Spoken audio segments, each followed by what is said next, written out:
السلام علیکم دوستو، آج ہم شاہ نامہ اسلام کے چھٹے چیپٹر کے دوسرے پارٹ کو سنیں گے، اور آج کے موضوع یہ ہیں: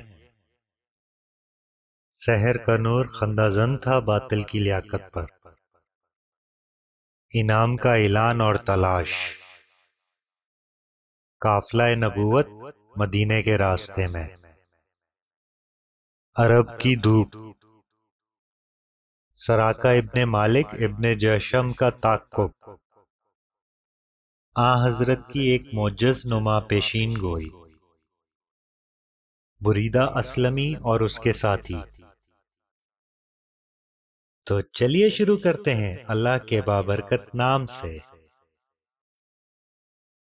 بسم اللہ الرحمن الرحیم۔ سحر کا نور خندہ زن تھا باطل کی لیاقت پر، افق کے غرقۂ مشرق سے جب خورشید نے جھانکا،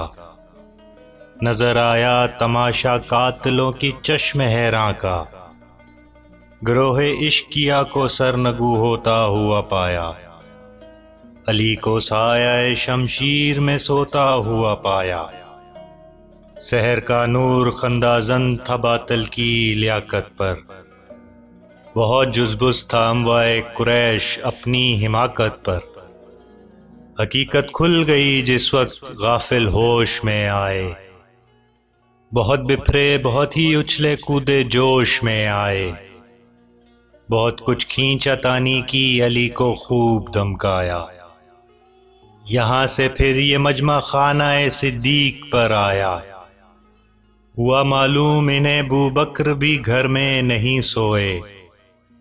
یہ ایسی بات تھی جس نے حواس و ہوش بھی کھوئے، بہم لڑنے لگے ایک دوسرے کی داڑیاں نوچیں، محمد کو پکڑ لینے کی ترکیبیں کئی سوچیں، انعام کا اعلان اور تلاش، کیا اعلان آخر جو کوئی جرت دکھائے گا، پکڑ لائے گا انعام میں 100 اونٹ پائے گا، لگے کچھ جمع ہو کر شہر میں ہی ہاؤ ہو کرنے، بہت سارے مسلح ہو کے نکلے جستجو کرنے، لگائے ہر طرف چکر بہت لمبے بہت چوڑے، پہاڑوں پر چڑھے وادی میں گھومے دشت میں دوڑے، تعقب میں کئی مشرق دہانے غار تک پہنچے، کئی بار اس مقام سید ابرار تک پہنچے، سنی ابوبکر نے قدموں کی آہٹ دل ہوا پرنم، کہا دشمن قریب آئے ہیں اے فخر بنی آدم، کہا اللہ ساتھی ہے تو کیا اندیشہ ہے دشمن، رکھ ان اللہ معانا پر نظر اے دوست لا تحزن۔ قافلہ نبوت مدینے کے راستے میں، اٹھا رکھی نہ اہل مکہ نے باقی کسر کوئی، نہیں پہنچا خدا کے پاک بندوں تک مگر کوئی، مسافر 3 روز و شب رہے اس غار کے اندر، غذا ملتی رہی تازہ بفضل خالق اکبر، سکون افشاں ہوا دنیا پہ چوتھی رات کا سایہ، تو عامر گھر سے ایک ناکا کی جوڑی ساتھ لے آیا، ادب سے عرض کی ابوبکر نے اے رحمت باری، سوارے ناکا ہو کر کیجئے چلنے کی تیاری، ہوا ارشاد اس ناکا کی قیمت طے کر پہلے، کہ ہم قیمت کے بغیر اس کو نہ لیں گے سوچ لو پہلے، اشارہ تھا مدد جز رحمت یزداں نہیں لیتے، خدا کی راہ میں انسان کا احسان نہیں لیتے، بقیمت لے کے ناکا شان رحمت نے سواری کی، بڑی اشرف کی جانب نکتیں باد بہاری کی، رسول اللہ اور صدیق تھے ایک پشت ناکا پر، تھا عامر دوسری پر اور اس کے ساتھ ایک رہبر، بظاہر چند اہل کارواں معلوم ہوتے تھے، مگر ان کے جلو میں دو جہاں معلوم ہوتے تھے۔ عرب کی دھوپ۔ یہ شب چلتے ہی گزری اور دن کی دوپہر آئی، عرب کی دھوپ نے شان تمازت اپنی دکھلائی۔ اٹھا طوفان آتش اس بیابانی سمندر میں، سمایا آگ کے سو ہاویہ ایک ایک پتھر میں۔ زمیں انگارے اگلی، آگ برسی آسمانوں سے،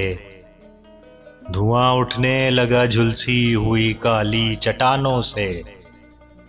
فضا تھرا گئی سیلے حرارت کی دریڑوں سے، ہوا گھبرا گئی امواج وحدت کے تھپیڑوں سے۔ ازل کے روز سے یہ خاک یوں ہی پاک ہوتی تھی،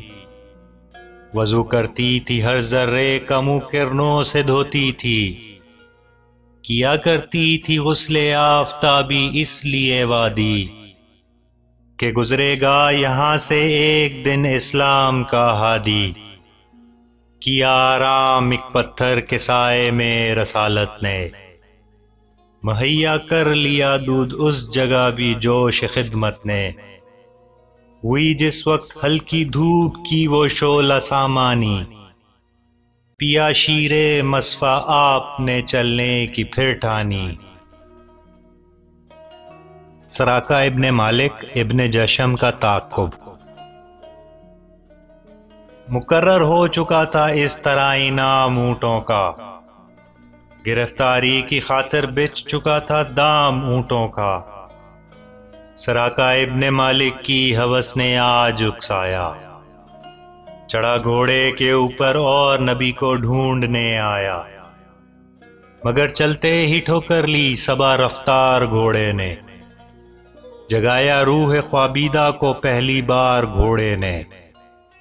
یہ ایک تنبیہ تھی لیکن سمجھ اس کو نہیں آئی، کہ بعد از صد تامل پھر تعقب ہی کی ٹھہرائی۔ نظر آیا اسے اب قافلہ ایمان والوں کا،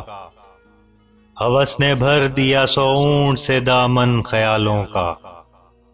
سراقہ خوش ہوا گھوڑے کو دوڑاتا ہوا دوڑا، نہایت زوم سے نیزے کو چمکاتا ہوا دوڑا۔ گرایا ایک جگہ بارے دگر راکب کو مرکب نے، جھنجھوڑا روح خوابیدہ کو دستے قدرت رب نے۔ یہ غیبی تازیانہ تھا، یہ تنبیہ الہی تھی، ہوا ثابت کہ فالوں میں تعقب کی مناہی تھی۔ پھر اکسایا اسے انعام ملنے کی امیدوں نے، خطاب قاتل اسلام ملنے کی امیدوں نے۔ بڑھا پھر چڑھ کے گھوڑے پر جہالت کے عادے سے، اسی بے رحم نیت سے، اسی قاتل ارادے سے، مگر اس مرتبہ دام بلا میں پھنس گیا گھوڑا۔ روایت ہے کہ رانوں تک زمیں میں دھنس گیا گھوڑا۔ دکھائی پے بپے آخر جو قسمت نے نگوساری، سراقہ کے دل وحشی پہ ہیبت ہو گئی طاری۔ پڑا ہاتھوں میں رشا، ڈر سے نیزہ گر گیا اس کا، یہ نقشہ دیکھ کر اس کام سے دل پھر گیا اس کا۔ حضرت کی ایک معجز نما پیشین گوئی۔ پکارا یا محمد بخش دیجئے گا خطا میری، میں گمراہی میں تھا بے شک بدی تھی رہنما میری۔ میں تائب ہوں مجھے ایک امن کی تحریر مل جائے، تیرے دربار رحمت میں مجھے توقیر مل جائے۔ انوکھی التجا تھی، مسکرایا قوم کا ہادی، پھر اس کو بے تامل امن کی تحریر لکھوا دی۔ سراقہ سے مخاطب ہو کہ یوں ملہم نے فرمایا، اگرچہ تو ابھی اللہ پہ ایمان نہیں لایا، نرالے رنگ ہیں لیکن خدا کی شان والا کے، تیرے ہاتھوں میں کنگن دیکھتا ہوں دست کسرا کے۔ تحیر خیز تھے معجز نما الفاظ حضرت کے، عیاں فرما دیے تھے آپ نے اسرار قسمت کے، جہاں کو جلوے اس پیشین گوئی کے نظر آئے کہ یہ کنگن سراکا نے عمر کے عہد میں پائے۔ بریدہ اسلمی اور اس کے ساتھی۔ سراکا امن کی تحریر لے کے گھر کو لوٹ آیا، آدھا پھر سفر کا رحمت عالم نے فرمایا، ستارے ہم سفر تھے رات کو اور دن کو سورج تھا، منازل میں لکف تھا مد لجا تھا اور مرحج تھا، ہدایت اور ازاخر اور رابغ راہ میں آئے، مقامات جداجد بھی اقامت گاہ میں آئے، ابھی یہ قافلہ دامان منزل تک نہ پہنچا تھا، گرفتاری کی خاطر اور ایک امبو آ پہنچا، یہ 70 آدمی تھے دشت ہی گھر بار تھا ان کا، جواں ہمت بریدہ اسلمی سردار تھا ان کا، اسی نام کا لالچ انہیں بھی کھینچ لایا تھا، یہ فتنہ راستے میں اہل مکہ نے اٹھایا تھا، مگر اسلام کی دولت لکھی تھی ان کی قسمت میں، بریدہ آ گیا آتے ہی دامان نبوت میں،